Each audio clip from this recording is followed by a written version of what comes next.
Masa susah sih, bukannya itu pelajaran 2 minggu lalu ya? Makanya menurutku malah soal yang tadi ulangan itu cuma soal yang diubah sedikit dari latihan soal kita tahu. Ya tetap aja susah menurutku. Itu sebenarnya nggak susah, kamu lapar aja kali, jadi nggak fokus, Ri. Makanya sekarang kita makan aja, ayo. Iya makan dulu, aku lapar banget nih. Ayo buka bekalnya. Mana? Kok tumben nggak bawa buah-buahanmu itu? Iya, tadi pagi aku kesiangan. Oh gitu ya? Ri, kok kamu bekalnya mie lagi sih? Iya nih. Kok jadi makan mie setiap hari gini sih, Ri? Pizza tuh gak baik buat kamu, apalagi makannya cuma pakai nasi doang. Itu mah namanya cuma double karbo. Bener tuh kata si JJ, nggak ada karbo, nggak ada serat, protein deh. Nggak ada tuh. Biasa, mas tempat orang tua juga harus bersih pagi hari ini. Daripada yang bikin ribet, mending bikin yang simpel kayak mie. Dan juga aku kan harus belajar bantu ulangan aja kali ya. Tapi kan kalau kamu makan Indomie terus, nanti jadinya sakit, Ri. Terus kalau sakit, mati deh. Coba bayangin. Astaga, aku di mana? Aku mati.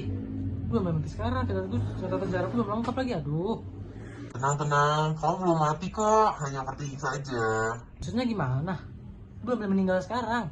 Mana besok ada ulangan kimia lagi. Jangan meninggal sekarang lah ya, please. Kok gitu ya, masih mikirin tugas banget nih.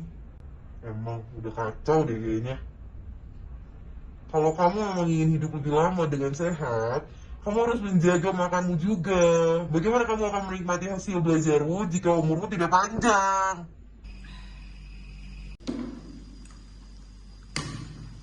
Kok benernya ngomong gitu sih, Ri? Enggak apa-apa nih. Jangan tutup deh, tadi aku kebayang aku dikubur tadi. Cuma jadi nyata banget, aku takut. Ri, kamu tuh cuma kecapean aja, makanya mikir yang enggak. Itu mah bukan kecapean karena makan mie. Mana ada makan Indomie kayak gini. Yaudah deh, Ri, kita bantuin. Saya rasa yang mudah, tapi sehat juga. Aku punya resep sehat. Kalian hari ini kenapa sama? Masang. Yaudah, pulang sekolah ini, kita berangkat yuk. Ayo. Oke.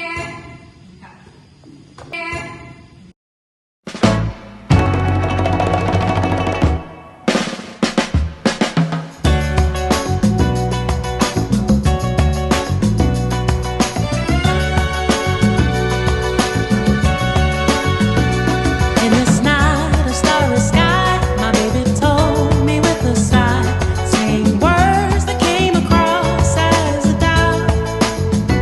I reassured that every day my love is strong and gently placed in your heart. Is shown I can't live without.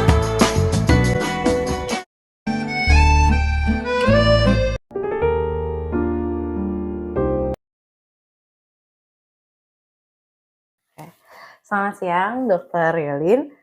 Perkenalkan, saya Jessica Samara Ramadhani dari kelas 10-4, absen 19.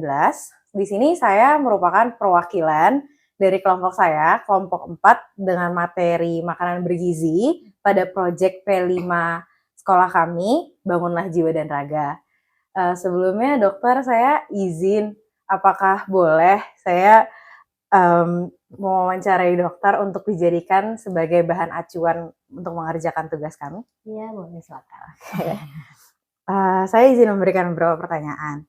Yang pertama, sebenarnya bagaimana peran asupan makanan bergizi dalam mendukung fungsi kognitif dan performa belajar siswa di usia sekolah? Karena seperti yang kita tahu, untuk seorang siswa kan pasti sedang aktif-aktifnya belajar tuh di sekolah. Jadi sebenarnya, Dok, seberapa berpengaruhnya sih makanan bergizi itu untuk terhadap kemampuan otak anak dalam berpikir dan belajar? Oke, pertama kalau untuk makanan itu kan masing-masing mempunyai fungsi berbeda ya. Jadi seperti yang mungkin udah kalian pelajari, kalau makanan itu ada yang makronutrien ataupun mikronutrien. Makronutrien itu karbohidrat, protein, lemak, kemudian mikronutriennya itu dari vitamin dan mineral. Nah, itu kan masing-masing komponen itu mempunyai fungsi yang berbeda-beda. Jadi kalau secara keseluruhan itu mereka harus bergabung dulu. Jadi nggak bisa kita makan hanya karbo aja, protein aja, atau lemak aja gitu ya. Jadi harus maksudnya komponennya secara lengkap, ya, nutrisi lengkap yang dalam komposisi yang seimbang. Nah, gitu. Nah, kalau misalnya kita sudah memadukan mereka, semua makanan mengandung nutrisi yang lengkap dengan komposisi yang seimbang, baru kita bisa berperan dalam metabolisme tubuh. Nah, seperti diketahui kan kalau untuk makanan itu kan fungsinya ya pertama untuk energi, Betul, ya kan? Kemudian untuk pertumbuhan, ya kan? Karbohidrat untuk energi, protein untuk pertumbuhan, dan lemak untuk menambah energi juga bisa, dan fungsi hormonalnya, vitamin mineral juga sebagai supporting sistemnya. Nah, itu harus semua dulu. Nah, kalau misalnya kita sudah makan makanan yang lengkap dan seimbang, itu akan mempengaruhi keadaan tubuh kita menjadi sehat kan. Iya. Ya, nah, tubuh yang sehat berarti kita bisa beraktivitas dengan baik. Betul. Nah, kemudian sudah badannya sehat, baru kita masuk ke otak nih. Kalau misalnya badan sehat, kita bisa berpikir, bisa konsentrasi, fokus gitu kan. Kalau misalnya makannya nggak cukup atau ada yang ini sakit, gimana bisa belajar, ya kan? Nah, gitu. Justru itulah peran pentingnya adalah dengan makanan sebagai penunjang utama ya. Gitu. Jadi untuk kita beraktivitas dan berpikir juga. Jadi itu baik pada masa pertumbuhan di anak-anak maupun sampai remaja seperti kalian, ataupun dewasa juga, walaupun sudah misalnya kuliah ataupun bekerja, itu nutrisi sangat penting. Berarti sepenting itu ternyata ya dok, makanan sebagai penunjang kesehatan kita. Nah, tapi kalau misalnya buat jenis makanan sendiri nih dok, kayak makanan bergizi jenis apa aja sih dok yang memiliki peran penting dalam menunjang perkembangan otak dan kemampuan anak-anak di usia sekolah? Ada spesifikasi tertentunya nggak sih dok untuk jenis makanan sebenarnya? Untuk otak atau untuk pertumbuhan ya? Untuk pertumbuhan kemampuan otak sih dok. Gitu. Baiklah, untuk pertumbuhan ya itu tadi, pertama kita harus energinya cukup dulu kan, kemudian ada protein. Kalau untuk energi kan karbohidrat, kemudian untuk pertumbuhan untuk protein. Nah, tapi kalau untuk yang khusus otak nih, otak itu kan makanannya karbo ya, jadi karbohidratnya harus cukup dulu.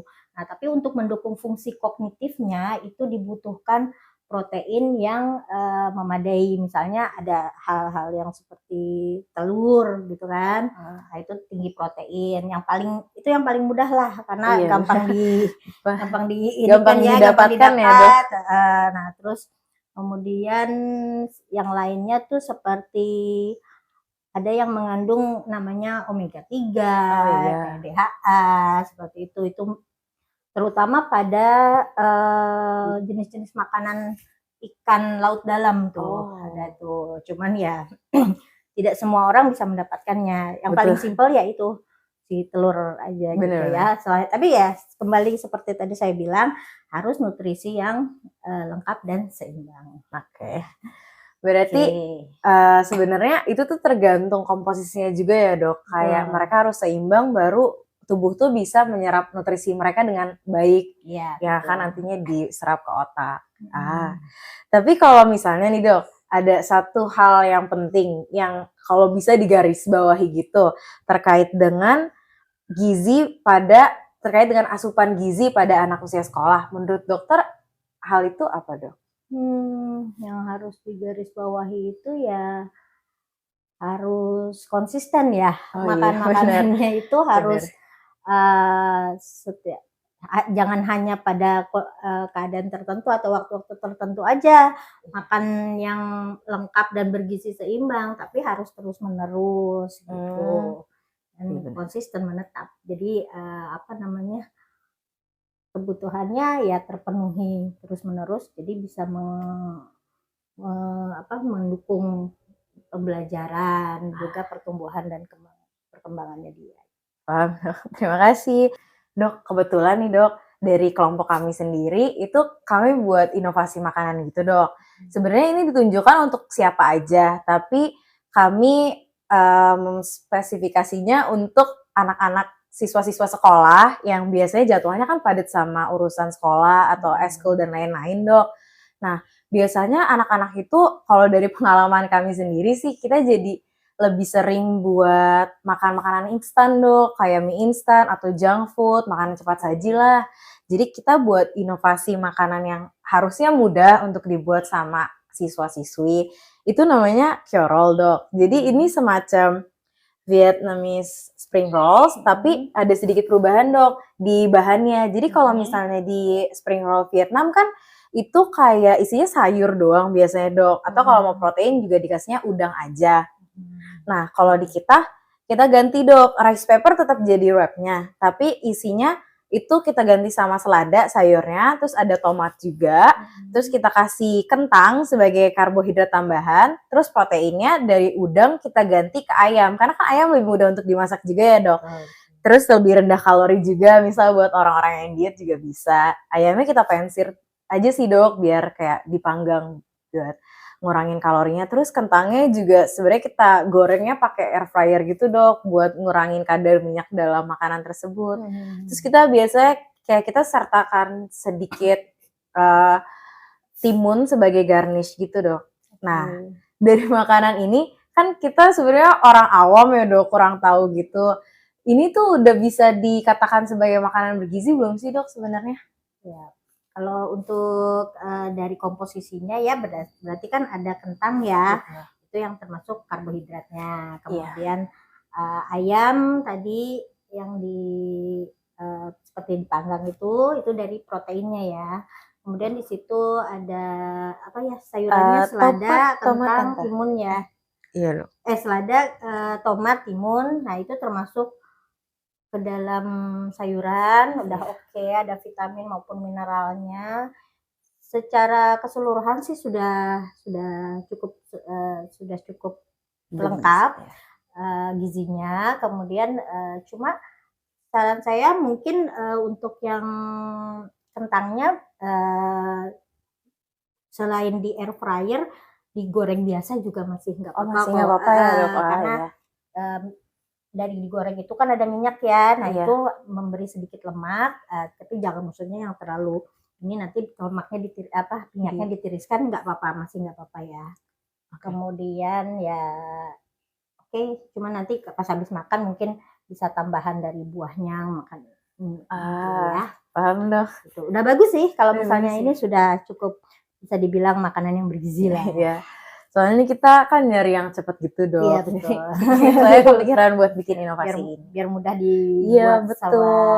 Anak-anak gitu ya. Iya, anak-anak yang kemungkinan pulang pergi pagi masih gelap, terus pulang-pulang udah malam banget gitu. Kayak gitu sih Dok. Oke, Jess. Berarti aman ya Dok makanan kita. Aman sih. Terima kasih ya Dokter Yolin udah menyempatkan waktunya menjawab pertanyaan dari kelompok kami. Terima kasih. Terima kasih, sukses selalu ya. Iya.